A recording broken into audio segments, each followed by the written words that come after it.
It was a soccer game like this one in Flushing Meadows Park when a line of thunderstorms descended on Queens. Without warning, a bolt of lightning struck this field, zapping two men. One of them, 42-year-old Segundo Cuji, who asked that we not show his face. At that time, I felt like a truck came over me and hit me to the floor, to the ground. At first, Cuji says he thought another player had hit him. He says he couldn't move his legs at first and feared he was paralyzed. My reaction was, "Oh my God, please save my legs," he tells us. But then he saw that his good friend Giovanni Astudillo had been knocked to the ground too, and he realized it was a lightning strike. I feel so bad about him, about his family, because the whole family, I think, is praying of him. He's getting better, and I'm one of them also.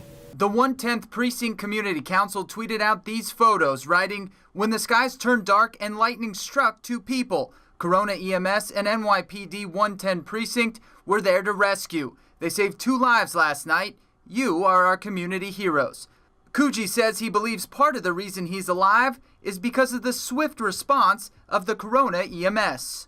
And the good thing was the ambulance was too close to us, because they came a minute they be there to help us. Cuji's friend Giovanni Astudillo was taken to Elmhurst Hospital Center and then Jacobi Medical Center, where he was listed in critical condition Wednesday.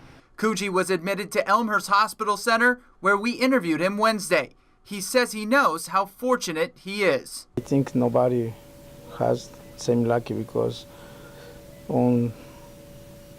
some people happen like this, that happened to me, or maybe a different things, but not everybody could be here like me. Zach Tawatari, New York 1.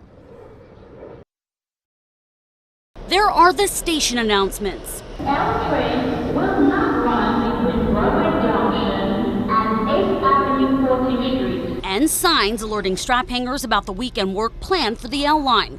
Most riders we spoke with hadn't heard about it before.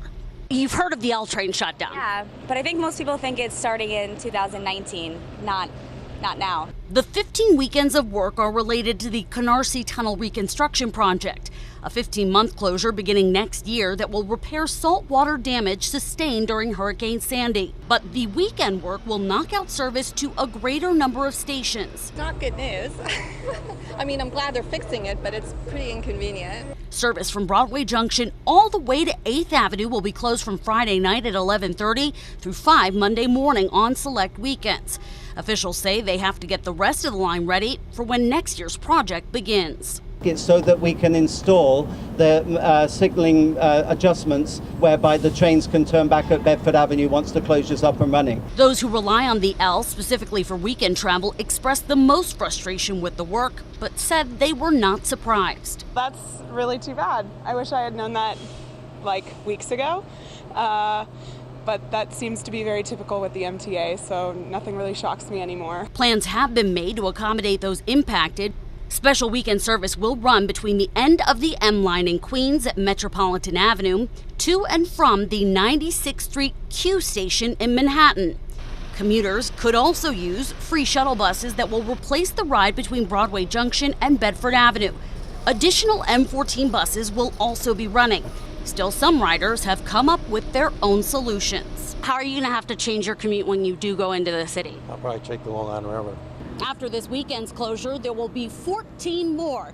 They'll take place in the months of October, November, February, March, and of course, April. In Williamsburg, Brooklyn, Angie Gonzalez, New York 1.